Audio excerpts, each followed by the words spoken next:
Hi నమస్తే అందరికీ. నేను ఆశ.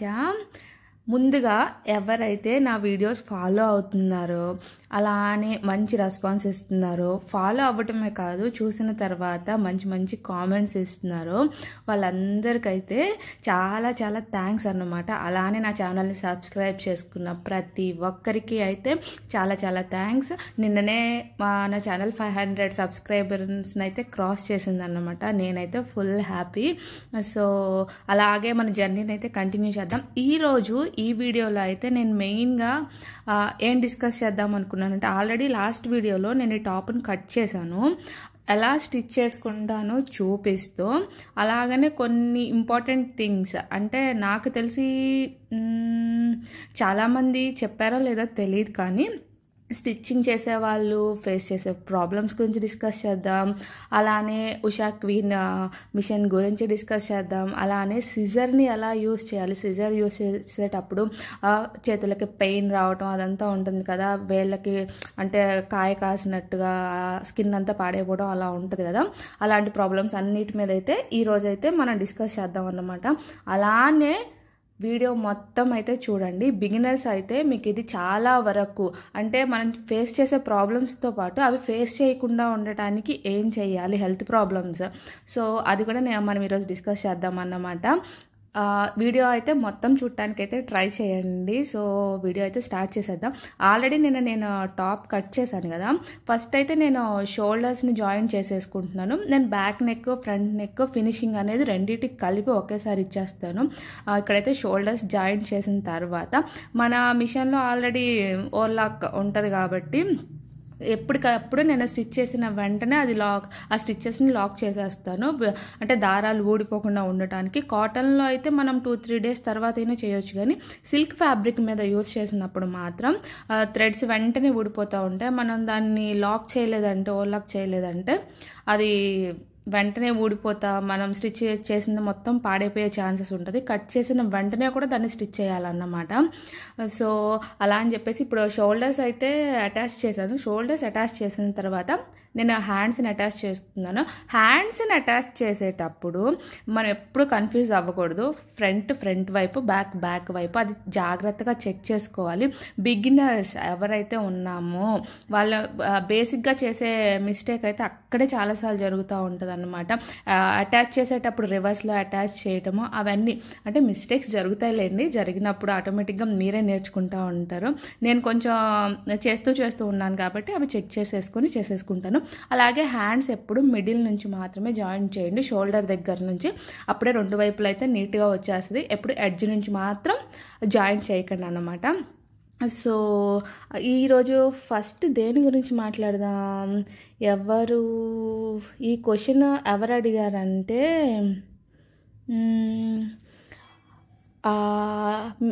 మిషన్ చూపించండి అని జస్విత గారు అడిగారు.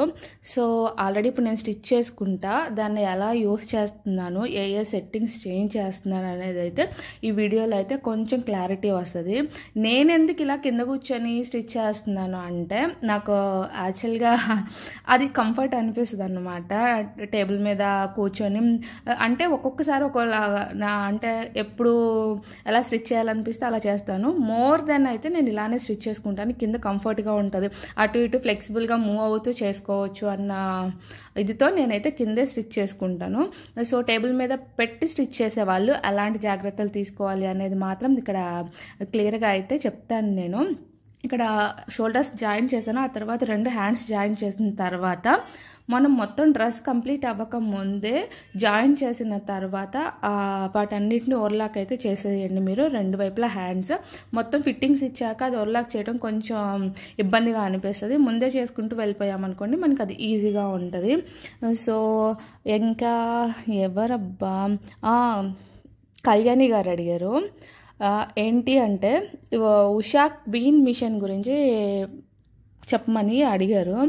సో ఒక్క విషయంగా మాత్రం కళ్యాణి గారికి చాలా థ్యాంక్స్. చాలా పెద్ద మెసేజ్, వాళ్ళు ఎంతసేపు పాపం టైప్ చేశారో కానీ అంత మెసేజ్కి నేను ఆన్సర్ టైప్ చేయటం కన్నా ఒక వీడియోలో అది చెప్పడం బెటర్ అనిపించింది. వాళ్ళ ఓపిక మాత్రం హ్యాట్స్ ఆఫ్ అన్నమాట.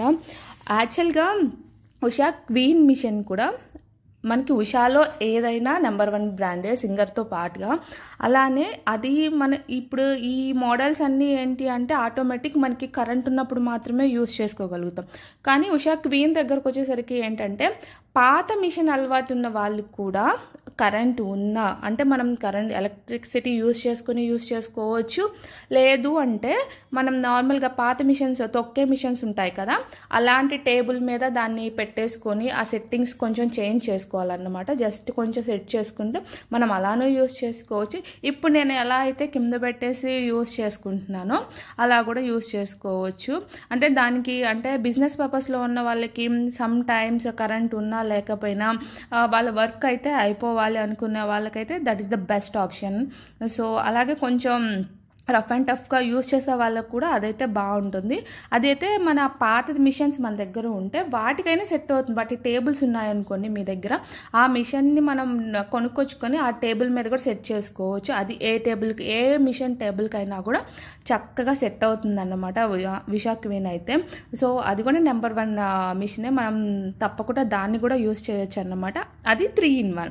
మన ఈ మిషన్స్ వచ్చేసి ఇప్పుడు మనం యూస్ చేసేవి పోర్టబుల్ మిషన్స్, ఇవైతే కంపల్సరీ ఎలక్ట్రిసిటీ యూస్ చేసి మాత్రమే యూస్ చేయాలి. లేదనుకోండి, కరెంట్ లేదనుకోండి, అప్పుడు మన వర్క్ అవ్వదన్నమాట. సో ఇంటి పర్పస్లో యూస్ చేసుకునే వాళ్ళకైతే పర్టికులర్గా మనం ఈ టైంలో అంటూ ఏం చేయం కాబట్టి మన కుదిరిన టైంలో అలా చేసుకుంటాం కాబట్టి ఇదైతే ఓకే అన్నమాట. అలానే మిషన్ స్టిచ్ చేసే వాళ్ళు ఎక్కువగా ఫేస్ చేసే ప్రాబ్లమ్స్లో మెయిన్ ప్రాబ్లం ఏంటి అంటే ఐ సైట్ కానీ, ఎందుకు అంటే మనం వెంటిలేషన్ సరిగ్గా లేని చోట కానీ చీకట్లో అంటే వెలుతురు తక్కువగా ఉన్న ప్లేసెస్లో అలా కూర్చొని ఎప్పుడు స్టిచ్ చేయకండి. అలా స్టిచ్ చేసినప్పుడు ఏమవుతుందంటే మన కళ్ళు స్ట్రెస్గా ఫీల్ అవ్వటం, అలానే హెడేక్ ఎక్కువగా రావటం, ఈ ప్రాబ్లమ్స్ అయితే ఎక్కువగా ఫేస్ చేస్తూ ఉంటారు. బిగినర్స్ అయినా ఎవరైనా సరే ఎప్పుడైనా వెలుతురు ఎక్కువగా ఉన్న ప్లేస్లో మాత్రమే కూర్చొని లైట్ వెలుతురులో అయినా అలా స్టిచ్ చేయండి. ఈ ప్రాబ్లమ్స్ కొంచెం అవాయిడ్ చేయొచ్చు అన్నమాట. సో ఇప్పుడైతే నేను ఇక్కడ హ్యాండ్స్కి నేను ఓల్లాక్ ఎలా చేస్తాను అనేది చూపిస్తున్నాను అన్నమాట. ఆల్రెడీ ఇది నార్మల్ స్టిచ్కి మనం ఈ సెట్టింగ్స్లో ఉంది. సో లాక్ చేయాలంటే అది ప్రెస్ చేస్తే లాక్ అయిపోతుంది అన్నమాట థ్రెడ్స్. ఆ తర్వాత నేను ఇక్కడ ఓల్లాక్ అంటే నేను ఇక్కడ ఏం చేస్తున్నాను ఒక హ్యాండ్ అయితే అటాచ్ చేసేసాను. సో ఇంకో హ్యాండ్ అయితే అటాచ్ చేయాలి మిడిల్ నుంచి. అది ముందే చెప్పాను కదా, మనం మిడిల్ నుంచి అయితే అటాచ్ చేసుకుంటామని చెప్పేసి. సో నేను ఇంకొక హ్యాండ్ అటాచ్ చేస్తున్నాను, దగ్గర నుంచి చూపిస్తున్నాను. అదే ఇంకా నెక్కి అయితే నేను ఏమీ చేయలేదు, రెండింటిని కలిపి అయితే ఒకేసారి చేసేస్తున్నాను అనమాట. చూడండి, షోల్డర్ దగ్గర నుంచి మిడిల్ నుంచి నేనైతే దీన్ని అటాచ్ చేసేస్తున్నాను. సో మీరు వీడియో చూస్తూ ఉండండి. అలానే ఇంకోటి ఏంటంటే మన ఇలా టైలరింగ్ చేసే వాళ్ళలో ఎక్కువగా ఫేస్ చేసే ప్రాబ్లం వచ్చేసి బ్యాక్ పెయిన్ ఎక్కువగా ఎందుకు వస్తుంది అంటే చాలామంది మిషన్స్ దగ్గర మనం స్టూల్స్ యూస్ చేయటం అవన్నీ చూస్తూ ఉంటాం కదా. యాక్చువల్గా మిషన్ స్టిచ్ చేసే వాళ్ళు స్టూల్ కన్నా కంఫర్ట్గా ఉండే చక్క చైర్స్ ఉంటాయి కదా, పక్కన సైడ్ చేతులు పెట్టుకోవడానికి అలాంటి చైర్స్ యూస్ చేయడం అనేది బెస్ట్ థింగ్. మనకి వెనక ఆనుకోవడానికి దానికి సపోర్ట్ ఉంటుంది కాబట్టి టేబుల్ మీద యూస్ చేసేవాళ్ళు. అలానే టేబుల్కి సరిపడేటట్టుగా హైట్ని కూడా మేనేజ్ చేసుకోవాలి మనం. డిపెండ్స్ ఆన్ ద పర్సన్ హైట్ని బట్టి కూడా అది చేంజ్ అవుతూ ఉంటుంది. మన హైట్ని తగ్గట్టుగా మనం ఆ సెట్టింగ్స్, ఆ కూర్చునే స్టూల్ కానీ చైర్ కానీ కంఫర్ట్గా చేయించుకున్నాము, వెనక కాసేపు ఆనుకునేలాగా అలాగా కొంచెం కాసేపు అంటే ఎవ్రీ మినిట్ స్టిచ్ చేస్తూ ఉండాం కదా. స్టిచ్ చేసినప్పుడు ఆ క్లాత్ని తీసినప్పుడైనా మన చేతులు ఫ్లెక్సిబుల్గా అంటే కొంచెం పెయిన్ రిలీఫ్గా ఫీల్ అవ్వాలి. అలా అనుకున్నప్పుడు వాటికి చైర్కి హ్యాండ్స్ అలా ఉన్నాయి అనుకోండి, దాని మీద అలా రిలాక్స్గా పెట్టుకొని కొంచెం రెస్ట్ లాగా ఫీల్ అవుతాం అన్నమాట. ఇక్కడ నేను ఇదైతే నెక్ లైన్ కోసం యూస్ చేస్తాను. ఆల్రెడీ ఒక సన్న పట్టీలా కట్ చేశాను, దానికి ఒక సైడ్ అయితే స్టిచ్ చేసేసాను. మెయిన్ ఫ్యాబ్రిక్ మీద ఇది రివర్స్లో పెట్టేసి చుట్టూ నెక్ లైన్కి అయితే ఇదైతే అటాచ్ చేసేస్తున్నాను అన్నమాట. ఇంకా చాలామందిలో ఉన్న ఇంకొక ప్రాబ్లం ఏంటంటే లోవర్ బ్యాక్ పెయిన్ వస్తూ ఉంటుంది వాళ్ళకి. అంటే సరిగ్గా కూర్చోకుండా స్టిచ్ చేసిన, అలాగే కాన్స్టెంట్గా ఎక్కువ టైం స్టిచ్ చేయటం వల్ల కూడా ఎప్పుడు కూడా ఒకే పొజిషన్లో మూవ్ అవ్వకుండా మనం ఎక్కువసేపు అలా స్టిచ్ చేసినప్పుడు అయితే ఈ ప్రాబ్లం అయితే చాలా వస్తుంది అన్నమాట. ఎప్పుడైనా మీరు స్టిచ్ చేసేటప్పుడు మాత్రం కంటిన్యూస్గా ఎక్కువసేపు స్టిచ్ చేయకండి. దట్టు బిగినర్స్ మనకు అలవాటు లేదు కాబట్టి. యాక్చువల్గా ప్రొఫెషన్లో ఉన్న వాళ్ళు ఇవన్నీ ఫాలో అవుతారు. మనం బిగినర్స్ కాబట్టి ఒకే రోజు ఒకేసారి 5-6 గంటల్లో కూర్చొని స్టిచ్ చేయాలి అలా ఈ థాట్స్ లేకుండా ఒక హాఫ్ అన్ అవర్ స్టిచ్ చేసిన తర్వాత ఒక 2-3 మినిట్స్ అలా రెస్ట్ ఇస్తూ ఉండండి. కొంచెం మూవ్ అవ్వండి, లెగవండి, వాటర్ తాగటం ఇలాంటి వర్క్స్ అయితే చేస్తూ ఉండండి. అలాంటప్పుడు మీకు అది చక్కగా అంటే బ్యాక్ పెయిన్ రాకుండా ఉండడానికి, లోవర్ బ్యాక్ పెయిన్స్ రాకుండా ఉండడానికి ఇదైతే చక్కగా యూజ్ అవుతాయి అన్నమాట. తప్పకుండా ఈ టిప్స్ అయితే ఫాలో అవుతూ ఉండండి. అలా కంఫర్ట్గా కూర్చోండి. అలా చేయడానికైతే ట్రై చేయండి. మీ కంఫర్ట్ని బట్టి మీకు ఎలాంటి ప్రాబ్లమ్స్ ఫేస్ చేస్తున్నారో వాటిని అవాయిడ్ చేయడానికి ఇవైతే ఫాలో అవ్వండి. అలానే నేను ఇక్కడ నెక్కి వేసాను కదా, వేసిన తర్వాత నేను ఇప్పుడు ఒక స్టిచ్ చేస్తున్నాను. నెక్కి నేను చేత్తోనే చేస్తాను ఫినిషింగ్.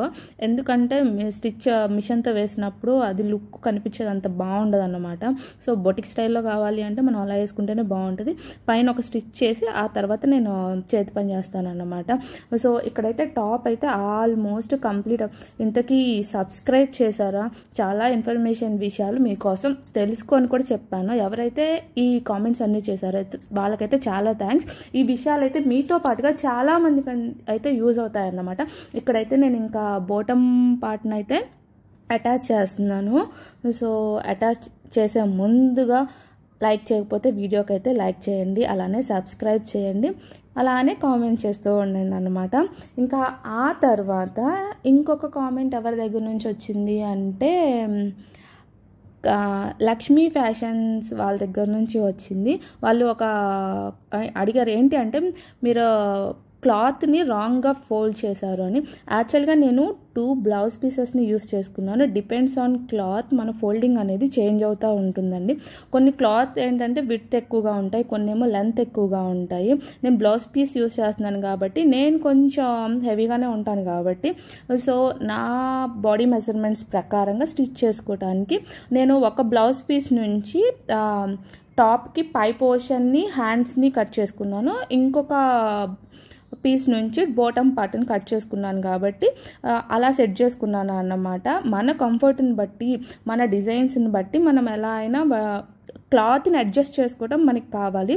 దాన్ని బట్టి మనం చేంజ్ చేసుకుంటూ ఉంటాం. నేను ఇలా నిలువుగానే వేయాలి, అడ్డంగానే వేయాలి అని చెప్పైతే ఎప్పుడు కట్ చేసుకున్నాను అన్నమాట.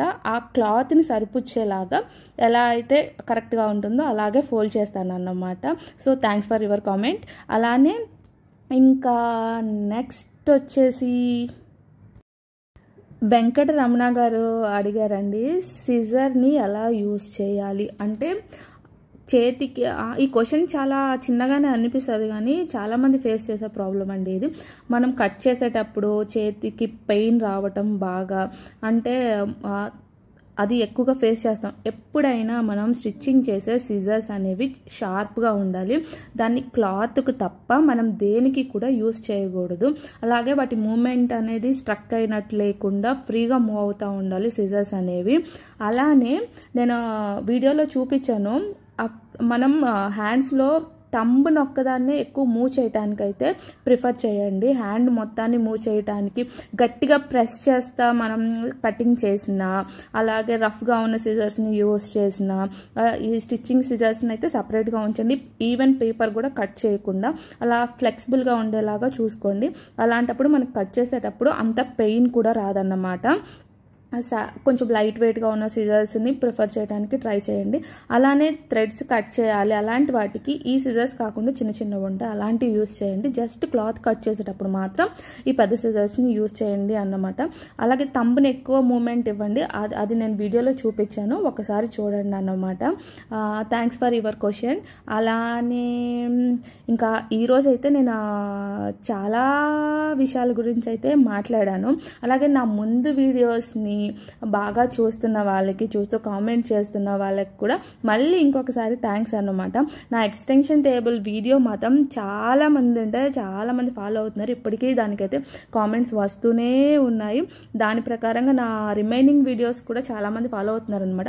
సో ఇక్కడ టాప్ స్టిచ్చింగ్ అటాచ్మెంట్ అంతా అయిపోయింది. ఇంకా మిగిలింది అయితే నేను ఇక్కడ హ్యాండ్కి బాటమ్ పార్ట్ అంటే హ్యాండ్ కింద ఫినిషింగ్ వేస్తున్నాను అనమాట. దానికోసం నేను ఇక్కడ ఒక సెట్టింగ్ చేస్తాను, చూపిస్తాను. ఆ సెట్టింగ్ చేయటం వల్ల హ్యాండ్ ఫినిషింగ్ అనేది మనకి నీట్గా వస్తుంది అన్నమాట. సో ఇక్కడ నేను మన మిషన్లో ఉన్న మంచి ఫీచర్స్ అన్నిటినీ మనం యూస్ చేసుకుంటూ స్టిచ్ చేసుకున్నామంటే నిజంగా బొటిక్ స్టైల్లో లాగా అయితే చక్కగా యూస్ చేసుకోవచ్చు అన్నమాట. దీంట్లోనే ఉషా క్వీన్లో పీకో ఉంటుంది, ఓల్లాక్ ఉంటుంది కదా, అలానే మన మిషన్లో కూడా అన్నీ ఉంటాయండి. కొంచెం మనం సెట్టింగ్స్ చేంజ్ చేసుకుంటూ ఉన్న వాటితో పీకో కోసం మళ్ళీ మనం ఫుట్ నేమ్ చేంజ్ చేయాల్సిన అవసరం లేదు. నేను ఇంకాక ఓల్లాక్ కోసం అని చూపించాను కదా, దాన్ని డబల్ టైం వేసేసామంటే పీకోలాగా చక్కగా వస్తుంది. ఫుట్ చేంజ్ చేయాల్సిన అవసరం కూడా లేదన్నమాట. సో ఇక్కడైతే చూపిస్తాను హ్యాండ్కి ఎలా వేస్తున్నాను అనేది. ఆ తర్వాత రెండింటినైతే ఇంకా మొత్తం ఆల్మోస్ట్ మన టాప్ స్ట్రక్చర్ అయితే పూర్తిగా కంప్లీట్ అయిపోయింది. ఫిట్టింగ్స్ ఒకటి సైడ్స్ అనేది క్లోజ్ చేసేసి ఓల్లాక్ చేసేసి తర్వాత మన మెజర్మెంట్స్ ప్రకారంగా చక్కగా ఫిట్టింగ్స్ ఇచ్చుకోవటమే అన్నమాట. టాప్ కట్ చేయడం, స్టిచ్ చేయడం అనేది చాలా ఈజీ అండి, అంత కష్టం కూడా కాదు. అలానే మీరు స్టిచ్ చేసేటప్పుడు కొంచెం మూవ్ అవుతూ ఉండండి అన్నమాట. అందుకే నేను కింద కూర్చుంటాను, ఫ్లెక్సిబుల్గా ఉంటుంది అని చెప్పేసి. ఈ ఏజ్కే పైన కూర్చొని పనులు చేస్తున్నాం అనుకోండి, కింద కూర్చోలేకపోతామేమో అనేది నా భయం. అందుకే ఎక్కువ కిందకి పైకి లెగుస్తా కూర్చుంటూ అలా నేను వర్క్ చేసుకుంటూ ఉంటాను అన్నమాట. సో ఇదైతే ఈరోజు వీడియో అన్నమాట. నచ్చితే మాత్రం లైక్ చేయటం, షేర్ చేయటం, సబ్స్క్రైబ్ చేయటం మాత్రం మర్చిపోకండి. మళ్ళీ చెప్తున్నాను. సో ఇది మీరు కామెంట్ చేయటం వల్ల, లైక్ చేయటం వల్ల ఏంటి అంటే చాలామందికి రీచ్ అవుతూ ఉంటుంది. వాళ్ళు ఫేస్ చేసే ప్రాబ్లమ్స్ అన్నిటికీ కొంచెం సొల్యూషన్లా ఉంటుంది. ఇక్కడైతే నేను ఎస్ఎస్ సెట్ చేసి దాంట్లో డి పెడుతున్నాను అన్నమాట. మనం ఎస్ఎస్ లేకుండా ఓన్లీ సి పెడితే ఓవర్లాక్ చేసేయచ్చు. ఇక్కడ నేను ఎస్ఎస్ పెట్టి డి పెట్టాను. మనం ఇక్కడ అన్నీ రాసి ఉంటాయండి, ఆ సెట్టింగ్స్ ప్రకారం చేంజ్ చేసుకోవడం. ఇక్కడ చూడండి హ్యాండ్కి నీట్ ఫినిషింగ్ వచ్చేసింది. మనం నార్మల్గా యూస్ చేసిన దానికి దీనికి చాలా తేడా ఉంటుంది. ఒకసారి అయితే ట్రై చేయండి.